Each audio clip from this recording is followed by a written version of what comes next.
एक तरफ दिल्ली पुलिस लगातार मोना को तलाश रही थी, तो वहीं दूसरी तरफ हेड कांस्टेबल लगातार पुलिस के हर अपडेट पर नजरें गड़ाए था। इस कहानी का क्लाइमेक्स शायद ही कभी सामने आता, लेकिन मोना की छोटी बहन को शक हो गया। उसे कई बातों को लेकर अंदेशा था कि उसकी बहन के साथ कुछ गड़बड़ हुआ है। इसी के बाद मोना का परिवार 2 महीने पहले दिल्ली के पुलिस कमिश्नर से मिलने का फैसला किया।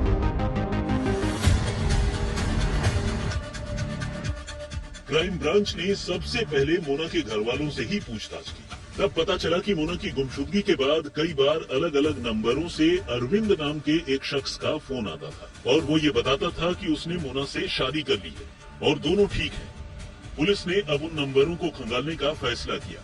जांच के दौरान पता चला कि जिन नंबरों से कॉल किए गए थे वो सभी सिम फर्जी आई कार्ड पर लिए गए थे। ऐसी ही एक फर्जी आईडी वाले सिम कार्ड के फॉर्म पर एक तस्वीर चिपकी थी।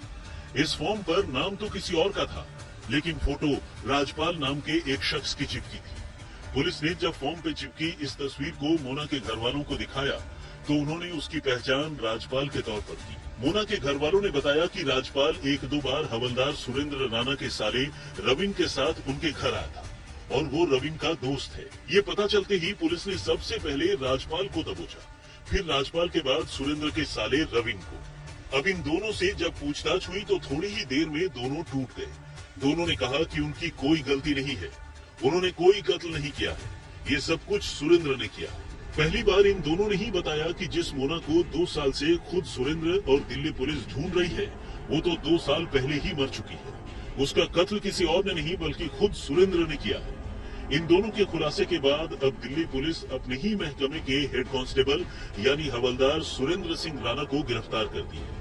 सुरेंद्र का साला और साले का दोस्त राजपाल पहले ही कहानी उगल चुके थे। अब सुरेंद्र की बारी थी। सुरेंद्र सबसे पहले दिल्ली पुलिस को अपने साथ बुराड़ी के पुश्ता इलाके में मौजूद इस नाले के करीब ले जाता है। पुलिस वाले अपने साथ कुछ सफाई कर्मचारी भी लेकर आए थे। अब नाले में तलाश शुरू होती है। थोड़ी ही देर की मशक्कत के बाद अचानक नाले की गहराई से एक वजनी पत्थर के नीचे दबा एक कंकाल बाहर निकलता है। कंकाल ठीक उसी जगह से बाहर निकलता है जिस जगह पर सुरेंद्र ने इशारा किया था।